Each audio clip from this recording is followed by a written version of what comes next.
बारात lions club में ही रह गई। बारात घर पे आनी थी विदाई के लिए, ना मेरे जीजा जी आए ना मेरी बहन आई, और पूरी बारात वहीं से लॉयंस क्लब से विदाई कर दी गई। और मैं अपनी बहन से अंतिम समय में मिल भी नहीं पाया जब उसकी विदाई थी। आज विदाई होनी थी बहन की 5 बजे, और वो 5 बजे रास्ता रोक के उसकी मदर बैठ गई थी। तो अभी मेरे को जहाँ से मेरी बहन की बारात आई थी डिस्ट्रिक्ट ऊना, मेरे को वहाँ पे जाना था, और अभी मैं यहाँ पे अपनी मदर के साथ अपनी फैमिली के साथ। आज इतना बड़ा हमारा घर पे कार्यक्रम जो था शादी का, और वो ठीक से नहीं हो पाया। तो उस वजह से मेरे मदर ने पत्नी स्ट्रेस में आके एकदम से अभी फेंट हो गए, अभी होश में नहीं आ रहे हैं, अभी भी हॉस्पिटल में ही अंदर इमरजेंसी है।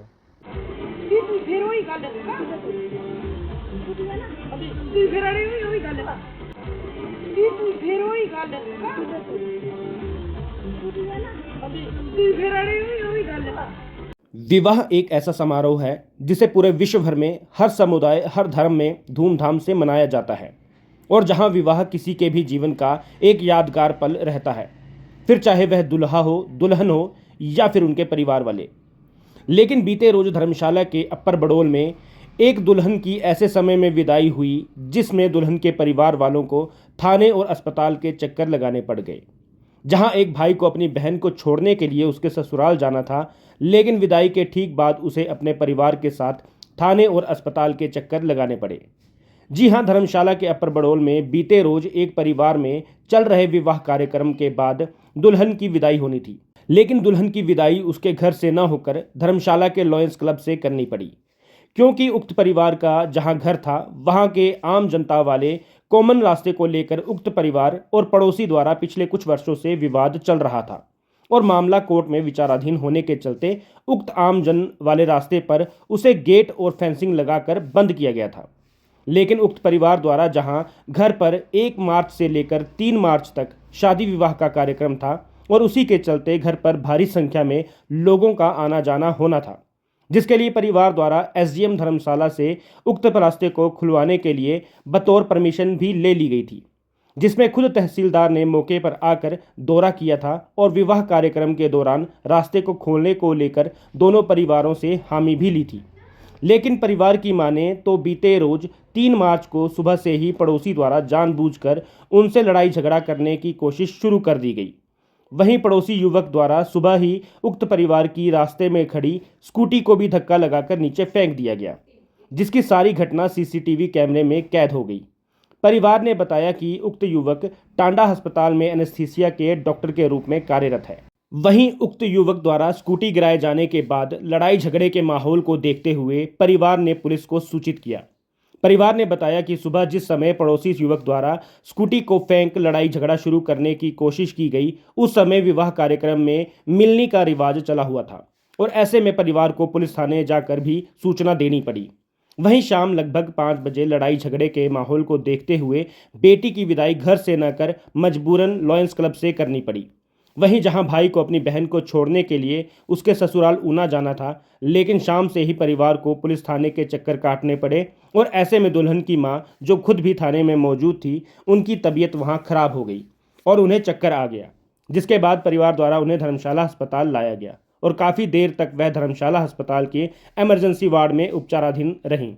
गौरतलब हो कि विवाह कार्यक्रम के लिए परिवार ने प्रशासन से रास्ते को खोलने के लिए परमिशन ली गई थी, लेकिन अच्छे पद पर आसीन पड़ोसी युवक द्वारा ऐसी हरकतों से अन्य लोग भी हैरान हैं।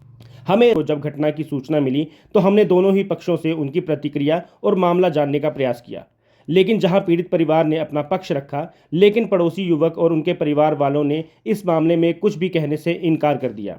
फिलहाल देखें विवाह कार्यक्रम वाले पीड़ित दुल्हन के भाई ने क्या कुछ कहा। क्या नाम है आपका? मेरा नाम दिशांत है।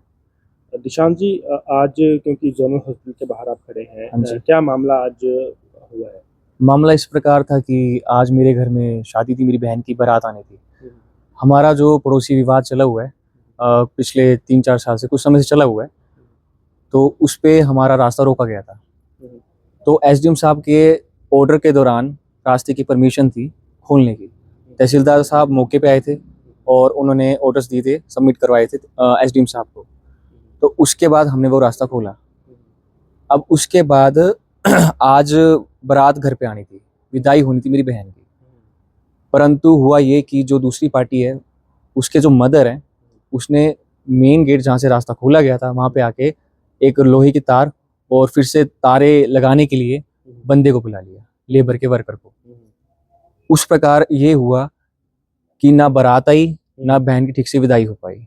अभी मैं रात के तकरीबन 10 बज चुके हैं, मैं हॉस्पिटल के बाहर खड़ा हूँ क्योंकि अभी हम थाने में गए थे, दूसरी पार्टी ने विरोध किया, हमारे ही ऊपर कंप्लेंट कर दी उल्टा।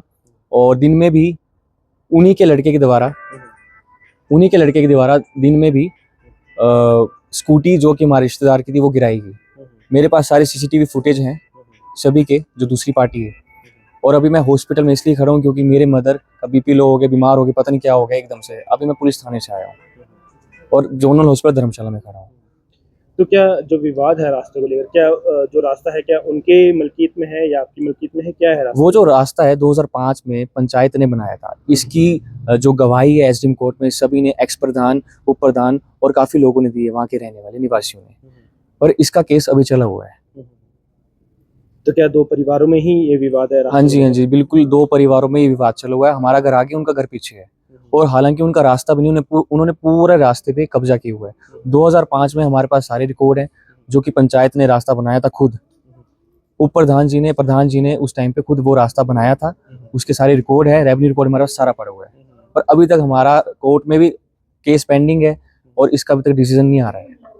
केस फेवर होने के बाद। हाँ जी, आपके पास परमिशन थी? जी, वो परमिशन थी इसलिए क्योंकि हमारा जो रास्ता खुला नहीं था। तो शादी थी, मैरिज थी, ड्यू टू मैरिज हमें परमिशन लेनी पड़ी और एसडीएम साहब ने उसकी परमिशन दी थी।